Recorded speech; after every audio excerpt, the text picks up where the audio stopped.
Friends, అందరికీ జై శ్రీరామ్. ఈరోజు మన వీడియోలో వేదాద్రి టెంపుల్కి అయితే దర్శనం చేసుకోవడానికి అయితే వెళ్తున్నాం.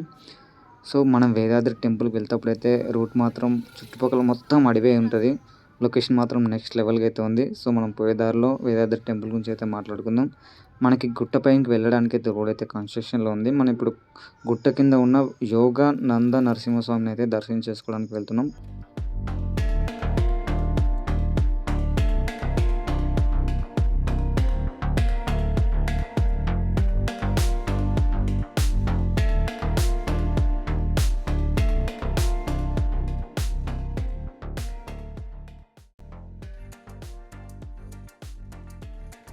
మనం ఇక్కడ చూస్తున్న దేవాలయం వచ్చేసి యోగానంద లక్ష్మీ నరసింహస్వామి దేవాలయం.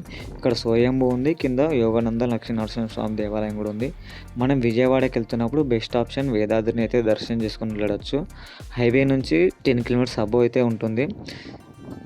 మనకి ఇక్కడ వస్తే చాలా ప్రశాంతమైన వాతావరణం ఉంటుంది. ఎందుకంటే పక్కనే కృష్ణా నది, నేచర్ కూడా అంతే పీస్ఫుల్గా ఉంటుంది. ఇప్పుడు మనం నాన్ సీజన్లో వచ్చాం కాబట్టి భక్తులు చాలా తక్కువ ఉన్నారు. ఇక్కడ అక్షరాభ్యాసం, తర్వాత తల్లి వాళ్ళని కూడా వేదాద్రి చాలా పెద్ద టెంపుల్, ఎందుకంటే స్వయంభూ కాబట్టి.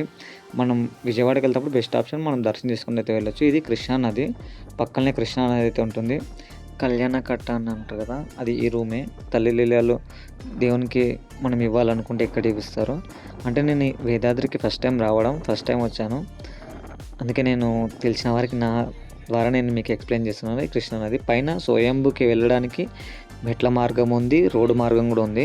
మన మెట్ల మార్గం వెళ్ళాలంటే 300 చేంజ్ ఏమో స్టెప్స్ అయితే ఉన్నామన్నారు.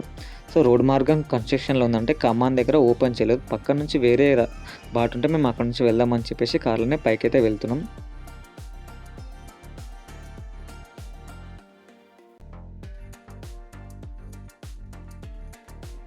గుట్టపైకి అయితే వచ్చాం. పైన స్వయంభూ అయితే ఉంటుంది అంట. నేను వెళ్ళి చూడాలి, అదంటే ఫస్ట్ టైం నేను ఇక్కడ ఉన్నారు కదా ఈ మేడం వాళ్ళు ఎప్పుడైతే వచ్చాను. మళ్ళంటూ ఇలా చాలామంది ఉన్నారు ఇక్కడ, అంటే కోతులు చాలామంది ఉన్నాయి, చాలా ఉన్నాయి. సో ఇక్కడ నుంచి చూస్తే చూడండి, లొకేషన్ మాత్రం నెక్స్ట్ లెవెల్లో ఉంది కదా.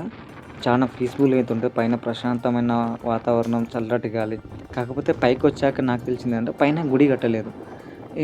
స్టెప్స్ ద్వారా వస్తే మనం ఇక్కడి నుంచి వస్తాము.